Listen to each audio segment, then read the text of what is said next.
करणार आहोत पारंपरिक पद्धतीतली हळद कशी बनवायची। आणि पहिल्या जुन्या काळामध्ये ज्या जुन्या बायका होत्या त्या घरीच हळद बनवायच्या आणि आता जे पाकिटे भेटतात ते विकत आणतात पाकिटामध्ये। पाकिटामध्ये ती हळदीमध्ये कलर मिक्स केला असतो, ती प्युअर नसते। पण घरी बनवलेली हळद एकदम प्युअर असते, चांगली असते, वर्षभर टिकणारी असते। मग तेच आज आपण करणार आहोत, हळद कशी बनवायची ती पाहणार। हळद घेताना मोठी टपोरी अशी हळद घ्यायची आहे आणि म्हणजे त्या हळदीची चांगली मोठी आणि टपोरी असली ना हळद किंवा त्याची हळद चांगली भरपूर पडते। आणि जर बारीक असेल तर हळद थोडी कमी पडते, कमी होते। आता ही मार्केटमध्ये थोडीशी बारीक हळद भेटलेली आहे, माझी मोठी आणि टपोरी हळद नाही आहे, मला मार्केटमध्ये बारीक हळद भेटली। जर तुम्हाला मोठी आणि टपोरी जर हळद भेटली तर ती तुम्ही नक्की तशी तुम्ही घ्या, म्हणजे तुमची हळद खूप छान होईल। आणि आता ही हळद आता मी ते गरम पाणी करत ठेवलेलं आहे, हे गरम पाणी करत ठेवलेलं आहे।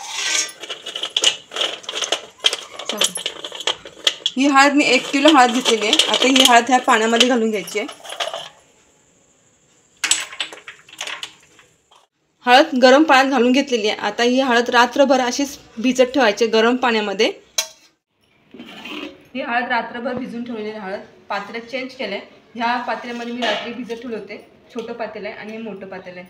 हळद भिजल्यामुळे त्याच्यामध्ये पूर्ण अशी वरती आली होती हळद, म्हणून पातेलं मी चेंज केलं आहे आणि ह्याच्यामध्ये व्यवस्थित बसली आता हळद। आता ही चांगली भिजली हळद। आता ह्यातलं पाणी काढून घ्यायचं आहे, पाणी काढून घेतलेलं आहे। पाणी टाकून न देता झाडामध्ये घाला, हळद चांगली असते झाडांसाठी हळदीचं पाणी। तर आता हे मी पाणी आता झाडांना घालणार आहे सगळं। तुमच्याकडे एखादा मोठा खलबत असेल तर खलबतामध्ये बारीक करून घ्या, माझ्याकडे पाटा आहे, मी पाटा ते बारीक करून घेणार आहे हळद।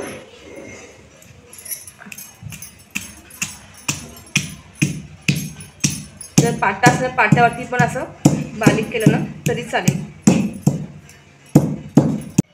हे बघा अशी बारीक करून घ्यायची हळद,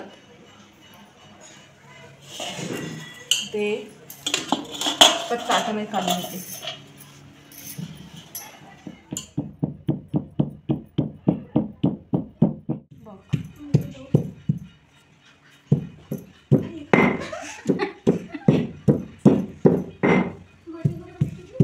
हळद एवढी बारीक करून घ्यायची आहे, म्हणजे एवढी बारीक केली ना म्हणजे आपल्याला बारीक करायला बरी जमेल आणि ही मिक्सरमध्ये सुद्धा बारीक छान होईल। अशी बारीक करून घेतली काय हळद। आणि आता ह्याला ऊन द्यायचं चांगलं, 2 ते 3 दिवस हळद वाळून घ्यायची आहे।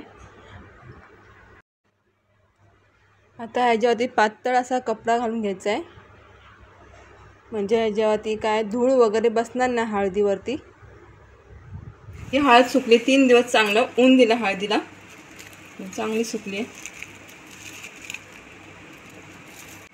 ही हळद जर तुमच्या इथे गिरण असेल, दळून देत असेल गिरणीमध्ये, तर तुम्ही गिरणीमध्ये दळून आणा। मी आता ही हळद मिक्सरमध्येच बारीक करून घेणार आहे।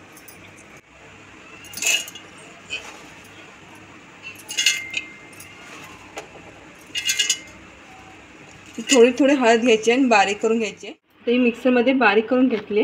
पीठ चाळण्याची चाळून घ्यायची आणि त्याच्यामध्ये हळद घालून घ्यायची आणि हळद चाळून घ्यायची।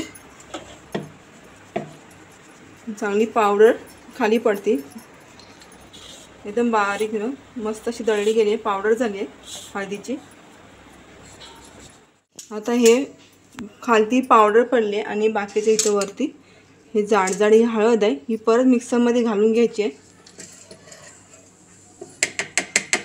आणि हे बाकीची जाड पावडर आहे ना ही परत ही मिक्सरमध्ये फिरून घ्यायची। आता ह्याच्यामध्ये मी थोडी आणखी हळद घेते बारीक। आता ही पुन्हा ही बारीक करून घ्यायची, बारीक केली परत मी हळद, जी खालती चाळून घेतलेली आणि परत एक्स्ट्रा घेतली हळद ती बारीक करून घेतली। आता ही पुन्हा ही चाळून घ्यायची, अशीच सगळी हळद करून घ्यायची।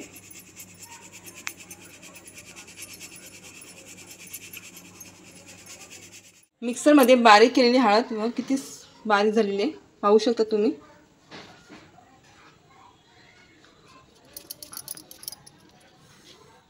आणि ही हळद तुम्ही अशी वर्षभर घरच्या घरी केलेली हळद वर्षभर मस्त राहते। ही अशी हळद तुम्ही जर घरी जर केली, मिक्सरमध्ये करा किंवा गिरणीमध्ये तुम्ही बारीक करू आणा, पण घरी केली तर भरपूर होते आणि वर्षभर चांगली टिकते हळद।